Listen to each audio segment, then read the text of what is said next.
Hey people, how's it going? It's so good to be here today. It's a beautiful day. Thank you to Kinsey and Jen for the warm welcome back. I really appreciate that. And for any of you who are still out there watching, I'm down to produce more regular content and be here with these videos for you. So thank you so much for being here and for caring about what this is. I still struggle to even know what it is, but it feels like there's something here, so I'm going to keep showing up. So today I want to talk about something that occurred to me yesterday in a meeting. I do some anti-racist work, and it's a bunch of us white people working on dismantling our internalized white supremacy from being born and raised in this racist culture. And it's Layla Saad's work, Me and White Supremacy, and we're going through the workbook. And so we do 2 prompts a week. And yesterday, one of the prompts was looking at, they're all framed in like me and white supremacy, me and white silence, me and white exceptionalism, that kind of thing. So this prompt was me and white leaders. And we got to talking about the leadership that we experience in our lives and how white supremacy shows up there. And we were also talking about if we're leaders and how we're trying to practice these anti-racist stuff, this anti-racist way of thinking in our own leadership roles. And so this is big stuff that's doing a lot of inner work along with other things that I do to just try to be the best person that I can be in this world. And but it was really interesting to think of power dynamics because this comes up too, right? And there's all kinds of funky ways that we like view power or reject power. And someone mentioned in the group that not stepping into our leadership roles and not acknowledging where we have power and claiming that power is a form of abuse of power. So I think she said misuse of power is an abuse of power.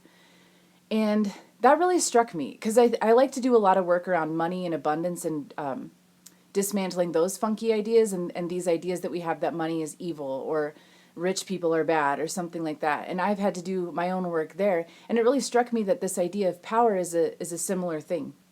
And so with the money thing, I really latched on and believe in this idea that money just makes you more of who you already are. So if you look at someone who's being a shithead and being abusive with their money and doing bad things to the world and harming the environment and things like that, we tend to convolute it and think, oh, it's because they're rich.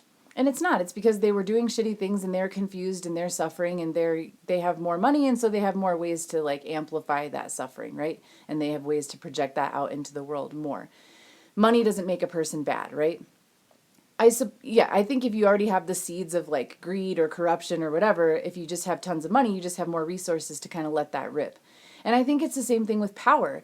There's lots of examples in the world today where we look around at people who are in power. Maybe they're not powerful in the ways that we like to talk about it, but they have power, right? They're leading the nation, if you want to call that leadership. We all know what I'm getting at here. There's in politics and in the world, there's really fucked up ways that people are misusing and abusing power. And so maybe when we start to consider our own power, we feel yucky feelings. I know I have. I've been like, I don't want nothing to do with that. I don't want to have power if that's what it looks like. But yesterday it really struck me that just like money, like just by like me staying broke and poor and impoverished doesn't serve the world. And me staying disempowered and down here and not claiming any of my leadership doesn't serve the world either. Especially because there are a lot of good people out there. And I like to humbly consider myself one of them. Like, I don't think I'm like better than anyone, but I do think that if I was given a ton of money and given a lot of power, I would try to use it wisely and I would seek counsel to be a good steward of those resources, right? So I think that this is a call for those of us who maybe are rejecting these certain things to maybe start to look at claiming them, not because we're greedy or power hungry, but because we can serve the world better by claiming what's ours and like not shying away from things that we could use for good in the world, which is money and power, for just a couple things. I guess my point is like, okay, to bring it back to the recovery piece, which is what these are all about too, being someone in recovery from drugs and alcohol. I learned pretty early on in my program that me thinking that I was the worst person in the world was just a flip side of a ego gone awry. So when I would hear the word ego and we would talk about character defects and we would talk about getting right-sized, I was like, there's no way I have that problem because I think I'm a piece of shit. I hate myself. I have always hated myself. I don't anymore. Yay.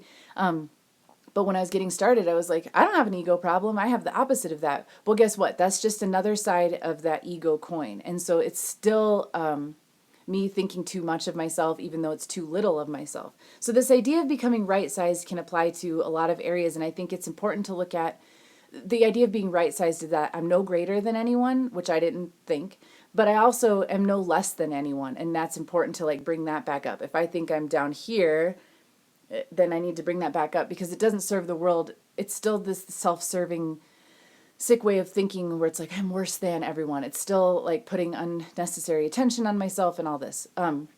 So we can get right-sized when it comes to power too.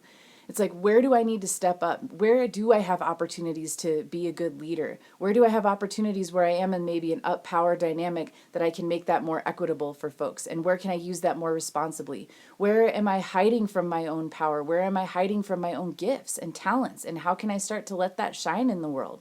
I think it's important, especially now when we look at how many people are abusing power. And if we can get right-sized, then we have a chance to like push back against some of that and make things better for everyone. We can do it with money, we can do it with power, we can do it with our crazy egos. And it feels really good to be right-sized. No better than, no less than. You're very awesome, and I hope you're having a great day, and I'll talk to you tomorrow. Yeah, I'll commit to that. I will talk to you tomorrow. Bye.